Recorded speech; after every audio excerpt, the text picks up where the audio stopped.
우리 신자들은요, 예수님이 하신 말씀에 많은 좀 귀를 기울여야 합니다. 특별히 신약 성경에 보면 예수님께서 많은 말씀들을 하셨습니다. 많은 말씀들 중에, 가르침 중에 이 비유는 상당히 좀 독특해요. 비유는 독특하면서도, 그리고 또한 비유를 통해서 예수님께서 많은 이야기들을 하셨어요. 비유가요, 한두 개 정도가 아니고 상당히 많은 분량을 차지하고 있는 것을 우리는 볼 수가 있습니다. 지금까지 신앙생활 하면서 여러분, 비유에 대해서 좀 본격적으로 한번 알아본 적이 있으세요? 여러분, 제가 여러분들에게 비유를 아주 재밌게 좀 풀려고 준비를 한번 해봤는데요. 제가 어느 본문을 준비했냐면 마태복음 13장 31절에서부터 32절을 좀 준비를 했습니다. 마태복음 13장에 있는 내용인데요. 제가 앞에 자막이랑을 슬라이드를 준비했으니까 한번 좀 보시기 바랍니다. 마태복음 13장 31절과 32절은 이렇게 되어 있어요. 제가 읽겠습니다. 또 비유를 들어 이르시되 천국은 마치 사람이 자기 밭에 갖다 심은 겨자씨 한 알 같으니 이는 모든 씨보다 작은 것이로되 자란 후에는 풀보다 커서 나무가 되매 공중의 새들이 와서 그 가지에 깃들이느니라. 이 말씀에 대해서 한번 좀 풀어보도록 하겠습니다. 이 비유를 푸는데요, 오늘 성경에도 있지만 비유로 말씀하신 것은 천국의 비밀을 나타내기 위한 것이다 라고 이야기를 합니다. 그래서 우리는 여기에서 몇 가지 좀 단어에 주목을 해야 될 것 같아요. 그건 뭐냐? 씨가 중요한 것 같습니다. 씨. 그리고 밭이라는 단어가 또 나오고요, 나무와 새라는 단어가 나오는 것을 볼 수가 있습니다. 자, 31절에 보니까 비유를 들어 이르시되 천국은 마치 사람이 자기 밭에 갖다 심은 겨자 씨 한 알 같다. 이 씨라는 얘기가 있고요, 그리고 자기 밭이라는 얘기가 나와요. 또 이것이 자란 후에는 풀보다 커서 나무가 된다는 이야기가 있고요, 공중의 새들이 와서 깃들인다라는 이러한 네 가지의 중심적인 단어가 보이는 것 같습니다. 자, 여러분, 그럼 씨는 어떤 의미가 있을까요? 이 씨라는 것은요, 하나님의 말씀을 의미하는 것 같아요. 이 누가복음 8장 11절에 보니까요, 보십시오. 이 비유는 이러하니라. 씨는 뭐라고 나와 있어요? 하나님의 말씀이다. 그러니까 이 씨가 하나님의 말씀을 의미하고 있다는 것을 말씀을 통해 알 수 있고요. 그럼 밭은 뭘까요? 밭은요, 사람의 마음을 또 이야기하는 것 같아요. 누가복음 8장 15절에 보니까 이러한 이야기를 해요. 좋은 땅에 있다는 것은 착하고 좋은 마음으로 말씀을 듣고 지키어 인내로 결실하는 자니라. 이 땅이라는 것이 밭인데요, 이게 좋은 마음을 상징하고 있다는 거죠. 자, 그러면 나무는 뭘까요? 나무가 되었다고 이야기하는데, 이 나무는 이 말씀의 씨로 거듭난 사람을 이야기를 합니다. 이게 나무가 사람이라는 것이요, 이사야 5장 7절에 보니까 이런 장면이 있어요. 무릇 만군의 여호와의 포도원은 이스라엘 족속이요 그가 기뻐하시는 나무는 뭐라는 거예요? 유다 사람이다 라는 그 부분이 있어요. 그래서 나무가 유다 사람이라고도 이야기하고 있고, 성경이 나무를 유다 사람이다 이렇게 많이 이야기를 하고 있는 부분이 있습니다. 그리고요, 그러면 새는 뭘까요? 새는 바로 성령을 의미한다는 거죠. 누가복음 3장 22절에 보니까 예수님께서 세례 받으시는 그 장면이 나오거든요. 근데 보십시오, 성령이 비둘기 같은 형체로 그 위에 임했다는 거죠. 성령을 이야기할 때 비둘기, 새로 표현하고 있다는 겁니다. 그러면 이 겨자씨 한 알의 이 씨 비유의 의미는 뭐냐? 씨, 밭, 나무, 새를 중심으로 해서 이 비유의 의미를 살펴보면 우리는 이렇게 생각할 수 있을 것 같아요. 하나님의 말씀이요, 씨가요, 하나님의 말씀이 어디에 떨어져요? 우리의 마음에 떨어져요. 우리의 마음에 떨어지면 어떻게 된다는 거죠? 마음에 떨어지면, 그 마음의 밭에 떨어지게 되면 말씀이 나무와 같이 잘 자라나게 되더라는 것이죠. 그러할 때에 뭐가 깃들어요? 성령이 그 나무 위에 딱 깃들게 된다라는 그러한 의미라는 것이죠. 여러분, 제가 이 지금 겨자씨 비유에 대해서 설명을 해드렸는데 어떻게 좀 이해가 잘 되셨어요? 막 적으시는 분도 많이 계시는데요, 이게 바로 신천지에서 하는 비유풀이입니다, 여러분. 충격을 받으신 분이 몇 분 계신데요, 아니 그렇게 잘 풀더니. 이 방식이 신천지 비유풀이 1강입니다, 여러분. 신천지에서 이렇게 배워요. 좀 놀랍죠? 은혜 받았는데 이거 어떻게 되는 건가? 근데요, 그럼 이거에 이게 뭐가 잘못된 걸까요? 신천지는요, 비유풀이를 기초과정으로 해서 한 2달간 집중적으로 가르칩니다. 그러면요, 온통 성경의 내용들이 이제 그 사람들이 이야기하는 방향으로 흘러가게 되는 거예요. 이제 새만 보면 뭐가 생각날까요? 성령.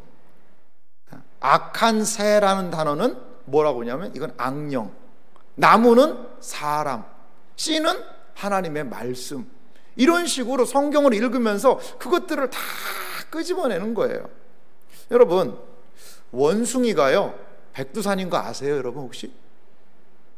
여러분, 원숭이가 뭔지 아세요? 백두산이에요. 여러분 안 믿으시죠? 제가 신천지식으로 설명을 해드릴게요. 원숭이가 백두산 될 수 있어요. 자, 원숭이 엉덩이는 어때요? 빨갛지요. 빨가는 건 뭐죠? 사과예요. 사과는요 맛있어요. 맛있는 건 뭐죠? 바나나예요. 바나나는요 길어요. 길으면요 기차죠. 기차는요 빨라요. 빠른 게 뭐죠? 비행기예요. 비행기는요 높아요. 높은 건 뭐죠? 백두산이에요. 별로 안 놀라시는 것 같은데, 그래서 원숭이는 어떻게 되는 거예요? 백두산이에요. 이게 바로 신천지식 성경 해석이에요. 아니 목사님, 어떻게 이제 은혜 받으면 되지 않습니까? 그거 참 은혜롭네요. 씨가 마음에 심겨가지고 밭이 마음인데 그 나무가 자라면 그 성령에 깃들게 된다는, 그것도 은혜 상당히 되는데요. 뭐 틀린 말은 아닌 것 같아요. 그런데 이게 왜 문제가 되는지 아세요?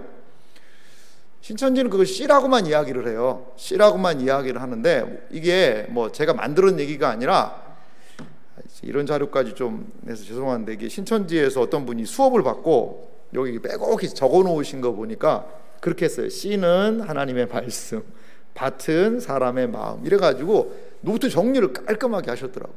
뭐 이분은 신천지를 탈퇴하신 분입니다만, 이렇게 그렇게 철저하게 교육을 하는 거예요. 막 비유풀이를, 막 단어풀이를 공부를 하는 거예요. 그런데 이렇게 되면 뭐가 문제가 되느냐? 오늘 성경 보세요. 마태복음 31장 31절은요 그냥 씨라고만 이야기하잖아요. 무슨 씨였어요? 겨자씨라고 그러셨잖아요. 예수님은요. 왜 겨자씨라고 그러셨겠어요? 겨자씨와 같은 작은 것이라고 하는데, 겨자씨, 겨자를 빼버렸어요. 씨만 얘기하는 거예요. 뭐 하기 좋게? 자기들이 그것들을 만들어내기 좋게 그렇게 만들어버린 거예요. 아예 그 비유풀이 자체를요. 이 비유라는 것은요, 예수님이 명확하게 설명한 것이 또 있지만 설명이 안 된 것도 있어요. 그렇기 때문에 이렇게 얘기하면 이렇게 걸리고 저렇게 얘기하면 저렇게 걸리고 자기 마음대로 해석할 수 있는 것들이 있어요. 신천지만 비유 가지고 장난을 한 게 아니고요, 거의 모든 이단 사이비 교주들이 비유 풀이를 자기 방식대로 합니다. 자기 마음대로 거기서부터 사람의 눈을 달라지게 해서 성경을 왜곡하게 하는 거예요. 그래서 점점점 예수님이 원래 의도하신 의도가 아니라 자기들이 주장하는 의도대로 비유풀이들을 꽤 맞춰 가는 모습들을 볼 수가 있다는 거죠. 예수님은요 그냥 씨가 아니라고 그랬어요. 겨자씨라고 그랬어요. 매우 작은 씨가 하나 떨어진다는 이야기죠. 그리고요 여기서 이 신천지식 비유풀이가 문제가 되는 것은요, 이 비유는요 단어의 조합이 아니라는 거예요. 뭐 씨, 그 다음에 밭, 나무, 새, 이 네 가지, 그 사람들이 가장 먼저 배우는 게 이거라고 그래요. 씨, 밭, 나무, 새. 발음 잘해야 됩니다. 발음을 잘해야 되는데, 이러한 것을, 이런 단어를 조합해 가지고 거기서 의미를 만드는 거예요. 그러니까 뭐가 되냐면 이 정황, 예수님께서 이걸 말씀하신 그 정황이나 상황이 완전 무시되는 거예요. 겨자씨가 작지만 그 겨자씨가 새들이 깃들 정도로 큰 나무가 된단다. 이러한 그 예수님이 말씀하신 정황은 완전히 무시돼 가지고 하나님의 말씀을 마음으로 받으면 그 씨가 자라나가지고 성령이 깃든다. 전혀 이 의도와는 다른 이야기를 하게 된다는 것이죠. 그리고 그렇기 때문에 이단의 이런 신천지식 비유풀이는요, 성경을 파괴합니다. 근데 이게 얼마나 이러한 공부가요, 이 껴맞추식 이 공부가 분명하고 확실하고 재밌게 가르치는지 모른다고 그래요. 복음방에 들어가서 막 노래로 부르고 맞춘 사람 시험도 보고 맞춘 사람 상품도 주고 하니까 이제 씨는 하나님의 말씀이고 뭐는 뭐고 이런 식으로 해서 성경을 읽고 그리고 곡에 통하는 구절들을 읽게 해준다는 거예요. 그러면 막 눈이 번쩍 뜨이는 거예요. 그런데요, 씨가요 하나님의 말씀이에요? 씨가 하나님의 말씀이라고 성경에 나와 있었잖아요, 목사님. 그렇죠. 근데 그거는요, 그 비유는 그런 거예요. 자, 씨가 다른 것도 있다는 것을 한번 좀 보실래요? 자, 우리 13장 펴오셨죠? 마태복음 13장이죠. 13장 38절 보세요.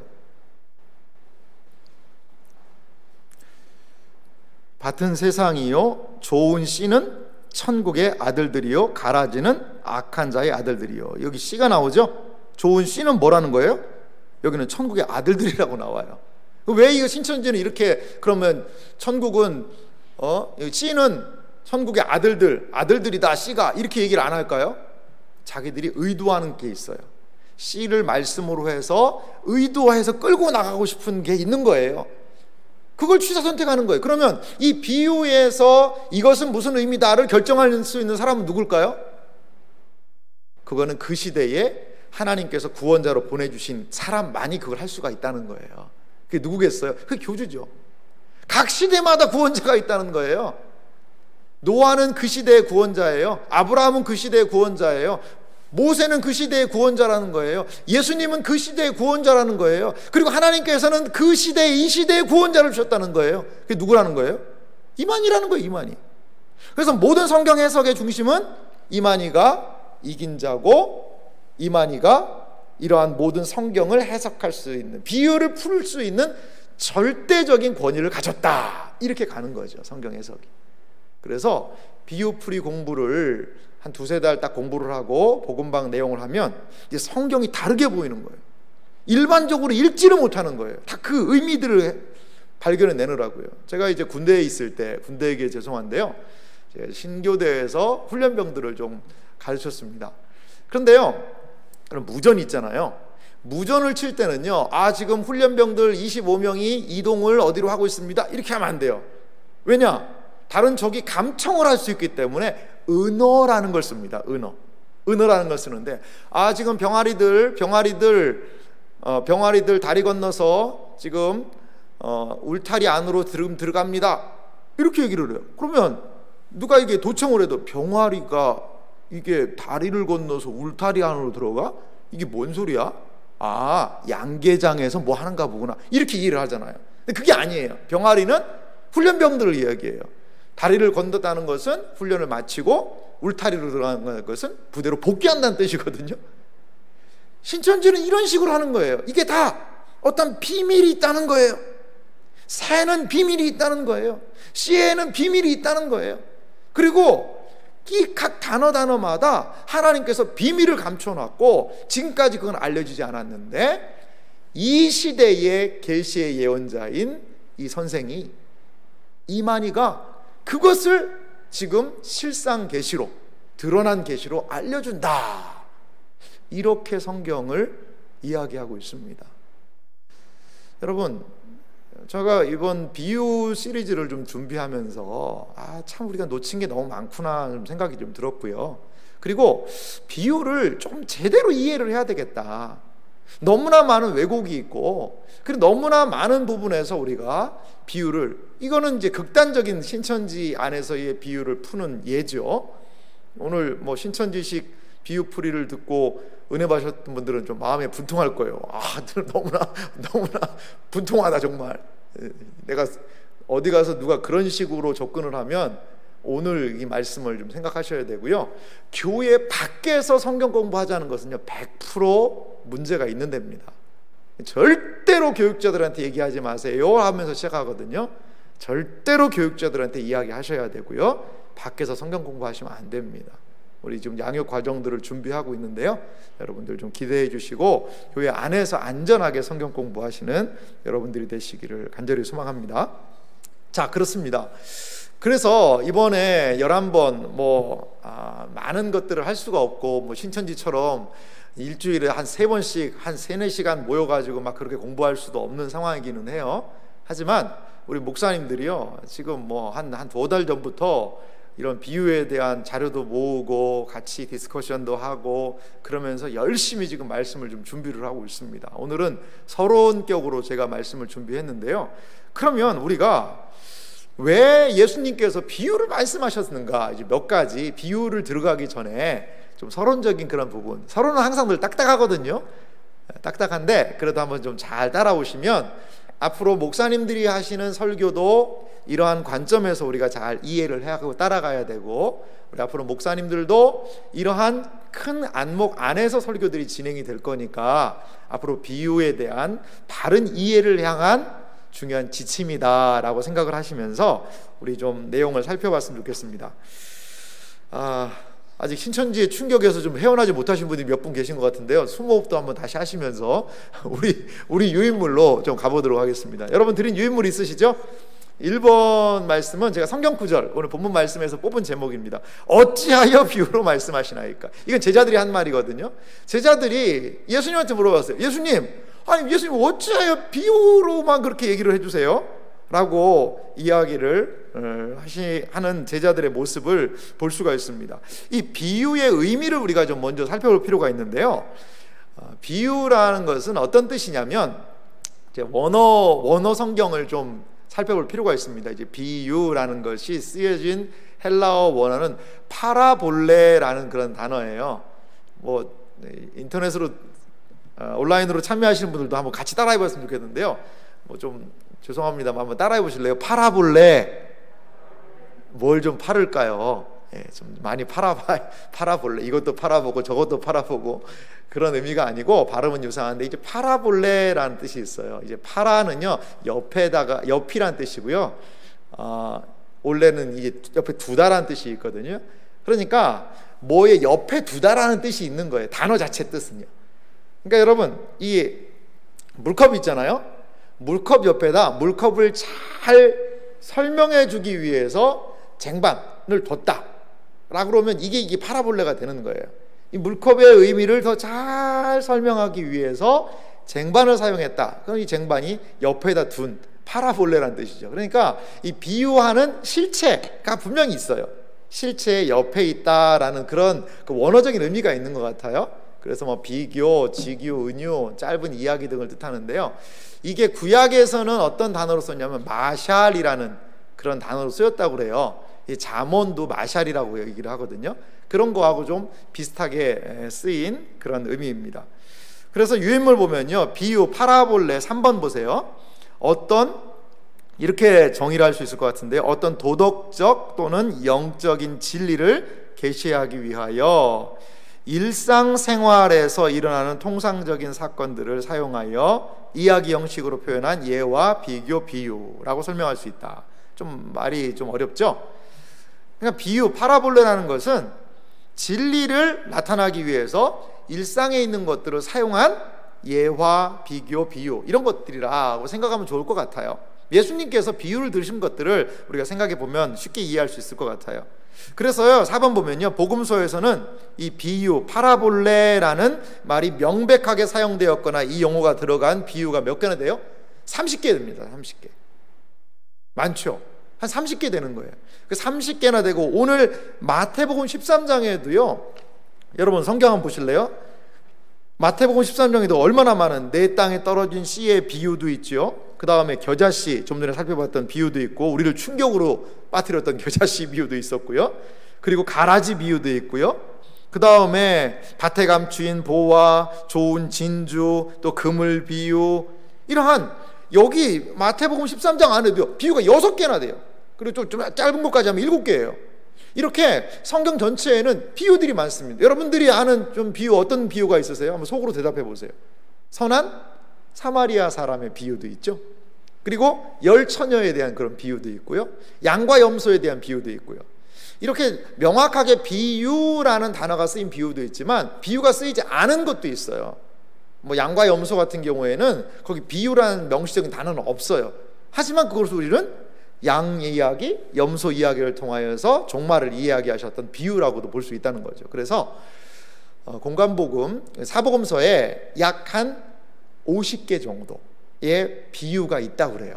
50개 정도. 그래서 이번에는 우리가 11주간 마태복음에 있는 비유들을 중심으로 또 이제 마태복음 전체적으로도 비유가 많이 등장을 하는데요. 좀 살펴보는 그런 시간을 갖고자 합니다. 자, 그러면요, 우리가 이제 두 번째로 비유의 기능이 그럼 뭘까? 비유는 어떤 기능을 할까를 좀 살펴봤으면 좋겠어요. 이 비유에 하는 역할이 있는데요, 그것은 천국의 비밀을 드러내는 그런 기능이 있어요. 이거 계시의 기능이라고도 이야기할 수 있습니다. 오늘 11절 말씀을 다시 한번 보실래요? 11절 말씀 성경 구절을 보면요, 이렇게 11절 말씀 제가 읽어보도록 하겠습니다. 대답하여 이르시되 천국의 비밀을 아는 것이 너희에게는 허락되었으나. 자, 예수님께서는요, 이 비유를 통하여서 천국의 비밀을 너희에게 알게 해줄 거다, 이러한 이야기를 하시는 것을 볼 수가 있습니다. 분명히 이 비유 말씀은요, 제자들에게 천국의 비밀을 더 자세하게 알려주는 하나의 수단이 되었다는 거죠. 예수님께서 하신 비유는요, 복잡하지 않아요. 어렵지 않아요. 그 어떤 의미를 더욱더 분명하게 드러내주는 그러한 역할을 한다는 거죠. 때때로 이단들이 활용할 정도로 비유가 모호하기도 합니다. 천국은 마치 가루 섬 아래 갖다 놓은 누룩과 같다. 이거는 무슨 말일까? 이 천국이 누룩하고 무슨 상관이지? 가루 섬알을 부풀게 한 게 이게 무슨 뜻이지? 그거는요, 이제 뒤에서 살펴봅니다만 하나님 나라마다 연결이 되어 있거든요. 그러니까 가루 섬알이면 상당히 많은 양일 거예요. 거기에 누룩, 이스트를 집어넣어서 빵을 만들듯이 막 부풀어 오르게 하는 거죠. 이건요, 겨자씨 비유하고도 똑같아요. 겨자씨가 매우 작은 것이거든요, 예수님이 강조하신 것은. 근데 나무가 되어서 새가 앉을 정도가 됐다는 것은요, 작은 것에서, 누룩에서 가루 섬알을 다 부풀게 하듯이 작은 겨자씨가 큰 나무가 되듯이 하나님의 작은 나라가 크게 확장될 것을 의미하는 그런 비유의 내용이에요. 예수님의 12제자가, 예수님 이 땅에 12제자, 예수님을 따르는 사람 120명 남겨놓고 승천하셨잖아요. 그런데 그 복음의 역사가 지금 우리에게까지 왔어요. 우리에게까지. 너무나도 놀라운 일 아니에요? 이거는요, 누룩 비유가 성취된 거예요. 겨자씨 비유가 성취된 거예요. 이러한 의미들을 우리는 비유를 통하여 알 수가 있다라는 것이죠. 그리고 이 비유는 두 번째로 창세로부터 감추인 것들을요, 드러내는 역할을 한다는 거죠. 마태복음 13장 34절 35절 보실래요? 예수님께서 이렇게 말씀하셨는데요, 34절부터 제가 읽겠습니다. 예수께서 이 모든 것을 우리에게 비유로 말씀하시고 비유가 아니면 아무것도 말씀하지 아니하셨으니. 이 비유를 매우 예수님이 강조하셨다는 것을 이야기하면서요, 35절은 이렇게 이어서 말합니다. 이는 선지자를 통하여 말씀하신 바 내가 입을 열어 비유로 말하고 창세부터 감추인 것들을 어떻게 한다는 거예요? 드러내리라 함을 이루려 하심이라. 신천지는요, 비유는 숨기기 위한 것이다, 비밀이다 라는 이야기를 해요. 그래서 교주만이 그 비밀을 풀 수 있다, 이렇게 이야기를 하는데, 오늘 예수님은 반대 얘기하세요. 비유로 말하고 창세로부터 감추인 것들을 어떻게 한다는 거예요? 드러내기 위한 거라는 거예요. 예수님이 드러냈다는 거예요. 성경은 그렇게 이야기합니다. 지금 이 시대에 그 교주가 찝어줘서 이거 짝 맞추기 식으로 해서 하는 그 비유가 비밀을 풀어낸다는 식으로 용하게 그런 것이 아니고요. 감추인 것들을 예수님은 이미 비유를 통해 드러내셨다는 거예요. 드러내셨다는 거예요. 여러분,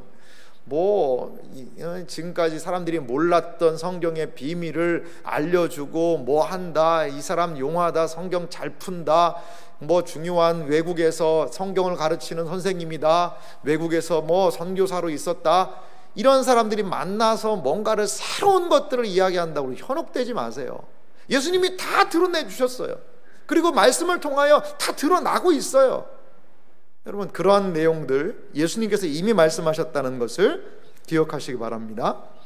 자, 분명히 이 계시를 통하여 드러내는 역할을 하고요. 또 세 번째, 비유를 통해 보는 눈과 듣는 귀가 복이 있다라고 말씀하세요.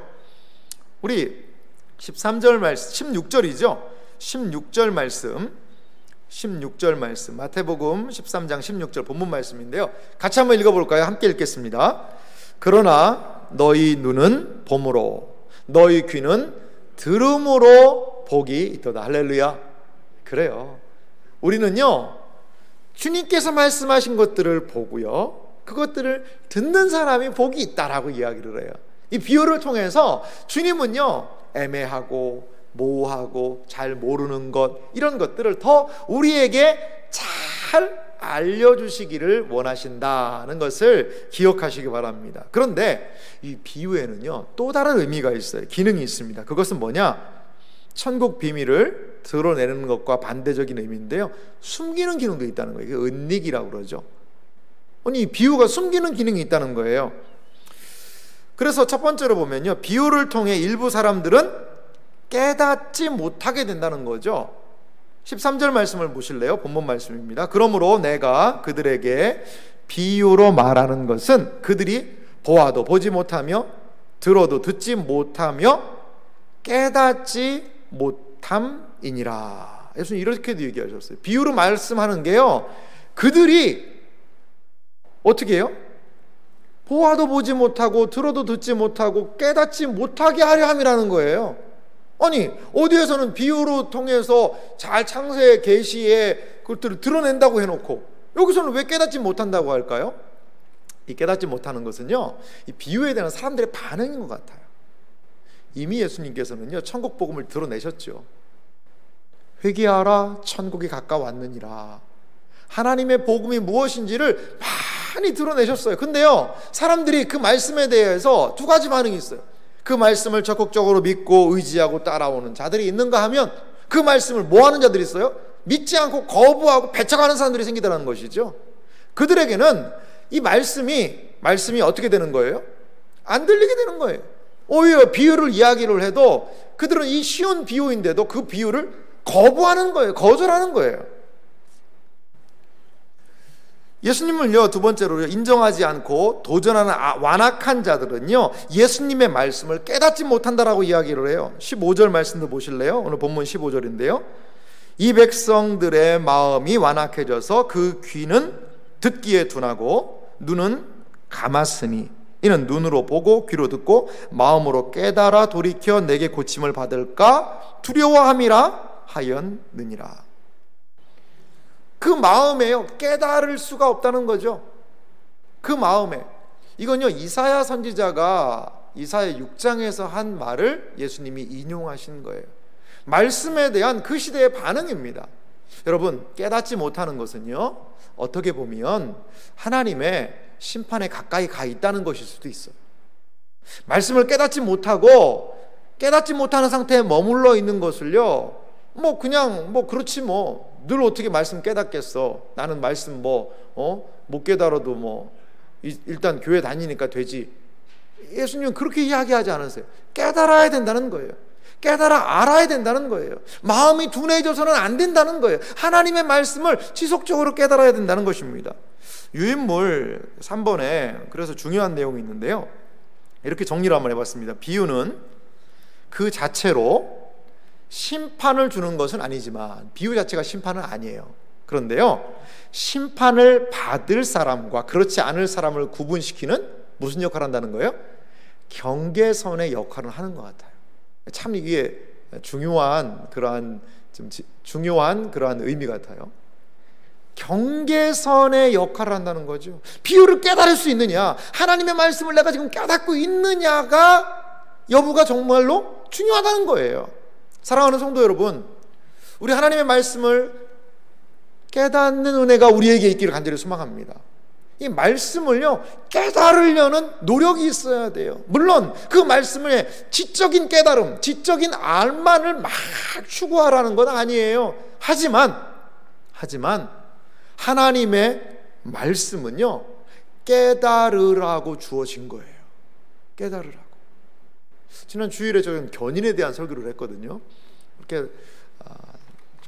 저도 좀 쌈박하고 쉬운 설교로 감동적인 예와 섞어서 주일에 하고도 싶기도 한데, 참 우리가 그래도 붙잡아야 되는, 그리고 머릿속에 마음속에 새겨야 되는 이 중요한 핵심 교리들은 좀 여러분들이 탁 잡았으면 좋겠다는 생각이 들어요. 사실 이 교리를, 구원 교리에 대해서 설교하는 게 참 어떻게 보면 좀 건조하죠. 드라이합니다. 드라이해요. 그런 부분이 좀 많이 있죠. 그런데 지난 견인 교리도 그렇게 쉬운 교리는 아니었거든요. 많은 분들이 잘 이해하고 공감해 주시고 따라오셨는데, 한 성도님이 문자를 보내셨더라고요. 오늘 설교가 자기한테 너무 은혜가 됐다는 거예요. 정말 너무 은혜가 됐다는 거예요. 사실 제가 막 주일날 막 소리를 높이면서 그렇게도 하면 그냥 잔잔하게 그 교리의 내용을 성경 말씀에 근거해서, 전체 성경에 근거해서 그냥 차분하게 전했거든요. 근데 그분에게 가슴에 쾅 와닿으면서 이 견인 교리가 새겨졌다는 거예요. 말씀을 깨닫는 것은 이런 것 같아요. 막 눈물을 짜내고 막 소리를 지르고 그러지 않아도 우리 안에 계신 성령께서요, 그 말씀을 깨닫게 하시는 것 같아요. 우리 하나님 말씀을 들을 때, 또 예배를 드리기 전에 참회의 기도를 하잖아요. 그때 꼭 빠뜨려 놓아서는 안 되는 기도가, 하나님 오늘 이 말씀을 깨닫게 해주세요. 알게 해주세요. 하나님의 말씀이 과연 무엇인지 저에게 알려주시고 깨달음과 지혜의 영을 허락해 주세요. 성령님, 이 진리의 영이신 성령께서 깨닫게 해주신다고 그랬지요. 오늘 제가 이 말씀을 내 심령에 깨달아 알게 하여 주시옵소서. 허탄한 생각들 내려놓고 졸거나 예배에 소홀하지 않게 해주시고, 오직 하나님의 말씀을 집중하여 깨달음의 은혜를 허락하여 주소서. 이것은 우리가 하나님 앞에 가는 그 순간까지 해야 되는 기도인 것 같아요. 오늘 권사님 기도하실 때도 그 말씀을 해주셨잖아요. 그냥 단순하게 읽는 것이 아니라 그 하나님의 말씀을 깨닫고 그 말씀의 은혜가 경험되게 해달라는 것, 이거요 우리가 일평생 붙잡아야 되는 거예요. 일평생 하나님의 말씀의 깨달음의 은혜가 우리에게 있기를 간절히 소망합니다. 말씀을 깨달을 수 있다는 것은 내가 거듭난 사람이라는 증거예요.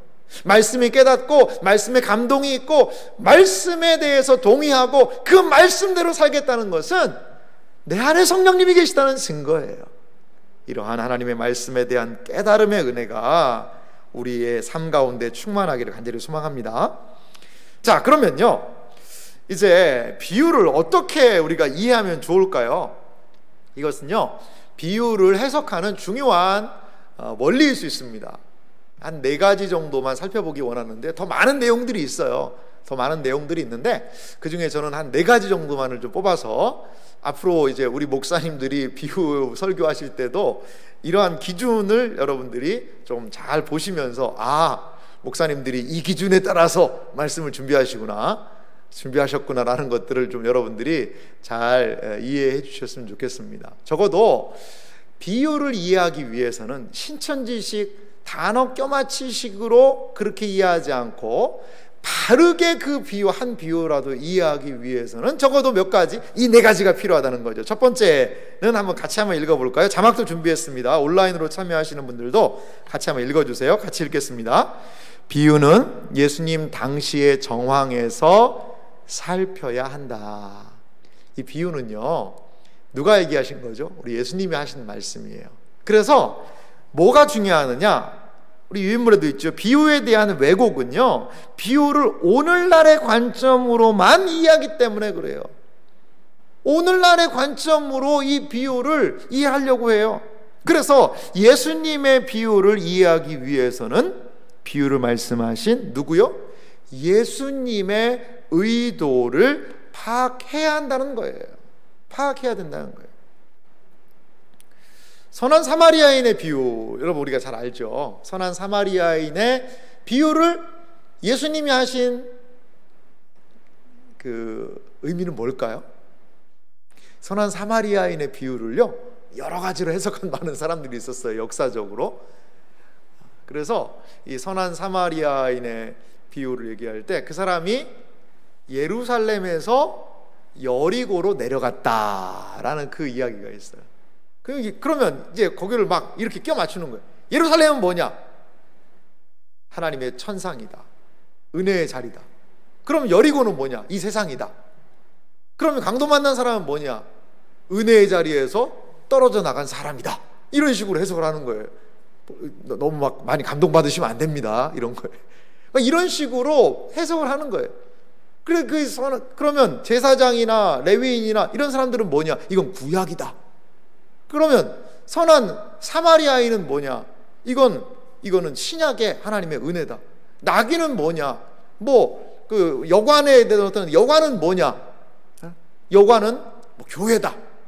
그러면 그 사마리아인이 다시 온다는 건 뭐냐? 내가 갔다 와서 여비가 부족하면 주겠다. 그리고 이제 데나리온 둘을 줬거든요. 데나리온 둘은 뭐냐? 신약과 구약이다. 신약과 구약을 그 주인에게 맡기면서 갔다가 온다는 건 뭐냐? 예수님의 재림이다. 이런 식으로 막 해석을 하는 거예요. 근데요, 이걸 뭐라고 그래요? 알레고리 해석이라고 그러거든요. 알레고리 해석이라고 그러는데 이게 엄청 은혜가 많이 됩니다. 근데 비유를 많은 분들이 막 그렇게 해석을 하신 분들도 많아요. 근데 선한 사마리아인의 비유를 이야기하면서 예수님이 강조하고 싶은 건 뭘까요? 누가 진정 너의 이웃이겠니? 과연 어떤 사람이 이 강도 만난 자의 이웃이냐 이거죠. 그러니까 그 선생이, 율법 교사가 자비를 베푼 자니이다. 그냥 사마리아라는 그 말하기가 너무 싫은 거죠. 왜냐하면 사마리아인들을 그 당시 유대인들은 경멸했으니까요. 그래서 진정한 하나님의 말씀에 순종하여 우리의 이웃을 섬긴다는 것은 무엇인지를 예수님은 그 비유를 통해 알려주고 싶으셨던 거거든요. 근데 그러한 의도를 무시하고 막 여러 가지를 껴붙여가지고 비유를 해석하는 것은 문제가 있다는 거예요. 유인물 보시면요, 두 번째 보면요, 비유를 이해하기 위해서는 예수님 당시의 지리적, 종교적, 사회적 정황들을 같이 고려를 해야 된다는 겁니다. 자, 비유에는요 여러 가지가 나와요. 씨 뿌리는 비유. 그러면요, 씨 뿌리는 걸요 우리식으로 생각을 해요. 씨를 뿌려서 나무를 키워가지고 다시 옮겨 심고 이렇게 하나? 우리 같이 나락을 해가지고 모내기를 심어서 이렇게 하는 걸 이야기하는 건가? 아니요. 2000년 전 유대에서 농사법을 그럼 알아야 되겠죠. 재산을 나누는 이야기를 해요. 왜 재산을 예수님한테 나눠달라고 그러지? 그 당시에 그러한 권위 있는 선생 앞에 가서 그 송사의 문제를 해결하는 그 당시의 법을 또 알아야 돼요. 혼인잔치 비유, 어떻게 혼인 결혼식이 이루어지는지를 그 당시에 알아야 되겠죠. 그렇습니다. 돈에 대한 것도 마찬가지예요. 청지기에 대한 규례도 마찬가지. 그 당시적인 상황을 먼저 우리가 이해를 해야 된다는 거죠. 그리고 두 번째 비유를 풀 때요, 비유는 하나님 나라의 의미 속에서 살펴야 된다는 겁니다. 자, 예수님의 모든 가르침의 핵심은요 하나님 나라예요. 우리 마태복음 13장을 펴셨는데요, 이 비유들 앞에 어떠한 단어들이 있는지 보십시오. 31절 말씀을 좀 다시 보면요, 또 비유를 들어 이러시되 천국은 마치. 33절 또 비유로 말씀하시되 천국은 마치. 이렇게 이야기를 하고 있고요. 그 다음에 44절도 보세요. 천국은 마치. 45절 천국은 마치 좋은 진주를. 47절은요 또 천국은 마치 바다에 치고. 그러니까 천국은 마치라는 그런 이야기들이 계속 등장을 합니다. 그러니까 이 비유는요 무엇인가 천국에 대한 이야기라는 거예요.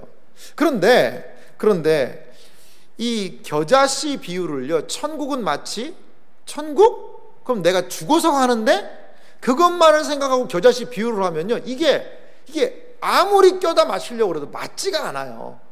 겨자씨 비유 생각해 보세요. 그 작은 씨를 땅에 심었어요. 이만큼 자라났어요. 새들이 깃들 정도 되었어요. 천국은 마치 내가 죽을 천국에 그럼 뭐 겨자나무가 많다는 건가? 아니, 겨자씨만한 믿음을 가지면 뭐 천국에 들어간다는 얘기인가? 그러한 개념이 아니고요. 이 천국이라는 것은 마태복음에서 하나님 나라를 의미해요. 마태복음은요, 누구를 위해 쓰여졌냐면 유대인들을 위해 쓰여졌거든요. 그러니까 마태복음은 하나님 나라라는 그 직접적인 하나님이라는 단어를 쓰기를 조금 유대인들은 꺼려했어요. 물론 뭐 하나님이라는 단어를 쓰기도 합니다만, 그래서 하나님 나라보다 천국, 하늘 나라라는 얘기를 많이 하고 있어요. 마가복음은 하나님 나라라는 걸 명시적으로 많이 이야기하고, 이방인들에게 썼으니까 문제가 없으니까요. 뭐 때문에 그러냐면 3계명 때문에 그래요. 내 여호와의 이름을 망령되이 일컫지 말라. 유대인들은 그것 때문에 하나님이라는 이름 부르는 걸 상당히 꺼려했습니다. 그래서 하늘나라, 천국이라고 이야기를 했죠. 근데 하늘나라는요, 하나님 나라랑 똑같은 의미예요. 이 하나님 나라는요, 우리가 죽어서 가는 곳이 아니라는 거죠. 하나님 나라는 무엇이냐? 이 땅에서 예수님으로 말미암아 시작된 나라라는 거예요. 시작된 나라라는 거예요. 그래서 이 비유들을 통하여 이 땅에 예수님의 나라가 예수님으로 인하여 어떻게 시작되는지를 우리에게 보여주고 있다는 겁니다. 겨자씨 다시 비유를 들면요, 그 예수님의 12제자로 시작한 겨자씨와 같은 그 하나님의 나라, 하나님의 나라라는 것은 예수님을 따르는 사람들이라고 해도 좋아요. 예수님의 통치를 기뻐하는 사람들이라고 해도 좋아요. 이 세상에 법이 있지만 그것보다도 예수님의 가르쳐주신 그 법을 더 중요하는 사람들이라고 해도 좋아요. 예수님의 통치가 그들을 통해 이루어지는 사람들 아니겠어요? 예수님의 통치가 그 사람들에게 이루어지고 있는 거예요. 우리 예수님 따르기 원하잖아요. 예수님 따르다가 이 세상 법에서는 순교를 시키죠. 죽이는 거예요. 그럼 왜 죽을 수 있어요? 이 세상 법보다 예수님 법을 더 중요하게 여기니까. 그러면 죽을 수도 있는 거죠. 이렇게 하나님의 통치를 기뻐하는 사람들, 하나님 나라가 시작된 거예요, 거기에서. 근데 이 하나님의 나라가 겨자씨와 같은 작은 사람들에서 이루어지지만 이 겨자나무 같이 크게 될 거다. 지금은 하나님의 나라가 누룩처럼 얼마 안 되는 조금 작은 것이지만 가루서마로 엄청난 것들을 막 부풀게 할 정도로 하나님의 역사가 일어날 것이다. 하나님의 나라가 증거될 때에 그 하나님의 나라를 기뻐하는 그런 사람들이 있지만 거부하고, 그리고 그 나라를 배척하는 무리들이 생길 것이다. 그 그물로 잡은 그런 고기 비유예요. 하나님의 나라가 밭에 감추인 보화와도 같이 임해서 어떤 사람은 이 밭에 감추인 보화의 가치를 알아들고 눈이 번쩍 뜨여서 모든 것들을 뒤로하고 그 하나님의 나라의 백성이 되기를 소망하는 자들이 있을 것이다. 이렇게 예수님의 비유는 하나님의 나라와 다 연결이 되어 있다는 것이지요. 하나님의 통치, 하나님의 백성들이 어떠한 자세로 이 땅을 살아야 될지가 예수님의 비유를 통하여서 드러나고 있다는 거예요. 유인물 보실래요? 두 번째, 예수님의 모든 비유가 직간접적으로 하나님 나라와 불가분의 관계가 놓여 있다. 무슨 말씀인지 아시겠죠?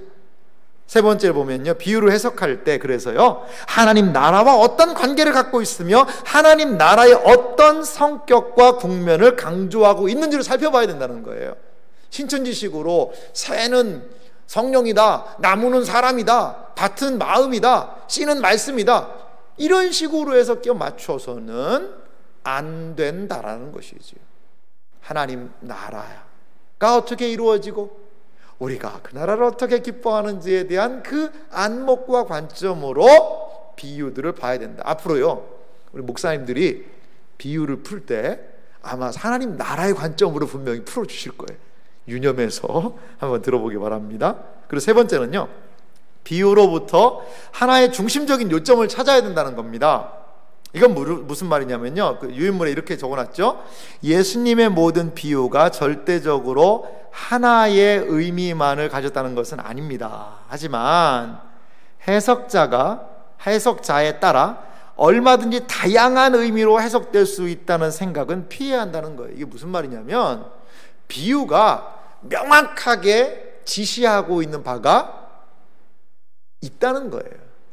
이 사람이 이렇게 하면 이렇게 해석하고, 저 사람이 저렇게 하면 저렇게 해석하고, 이 사람은 이렇게 해석하고, 저 사람은 저렇게 해석하고, 이렇게 하는 건 좀 잘못된 부분이 있다는 거죠. 물론 저는요, 이제 관점의 차이는 인정을 할 수 있어요. 이 컵을 보세요.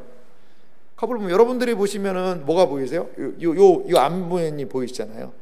저는요, 이 뒷면도 보고 있어요. 이렇게 보면 이 뒷면이 있잖아요.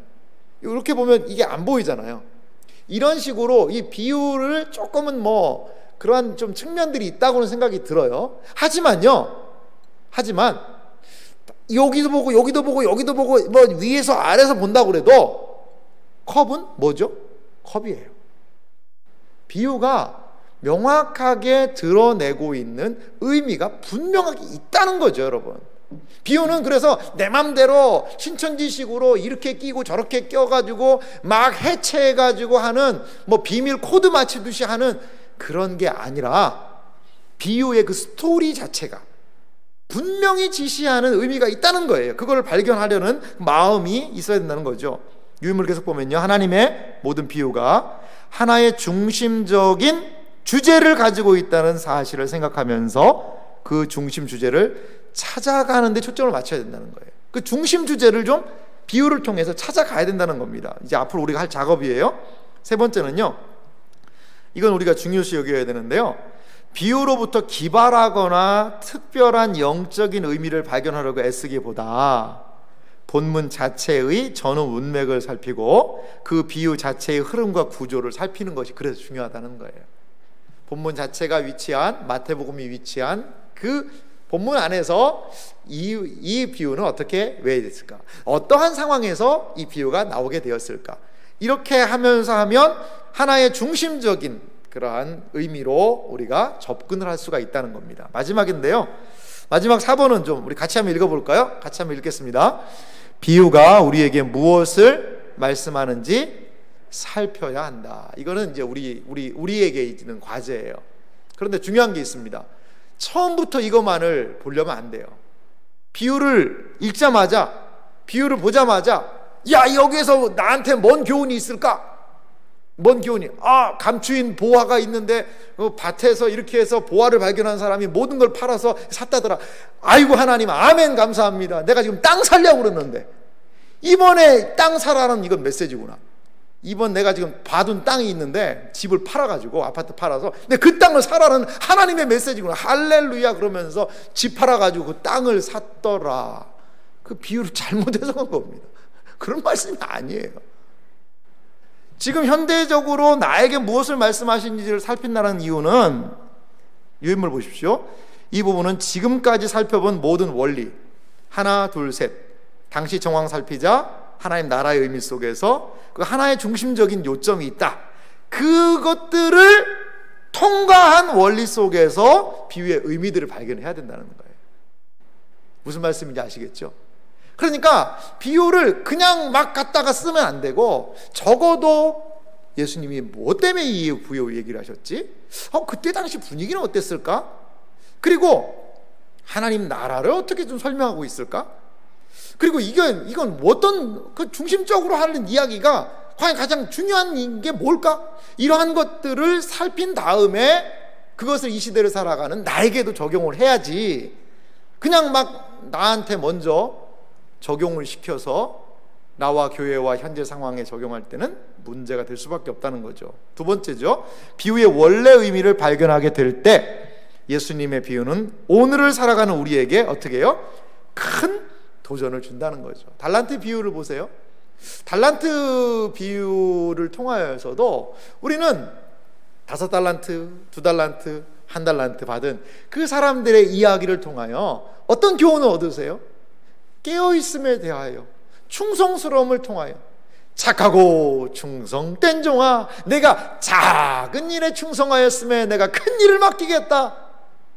이 우리에게 주어진 일들을 주님께서 얼마나 귀하게 보시는가가 그 달란트 비유를 통하여서 우리에게 깨달아지거든요.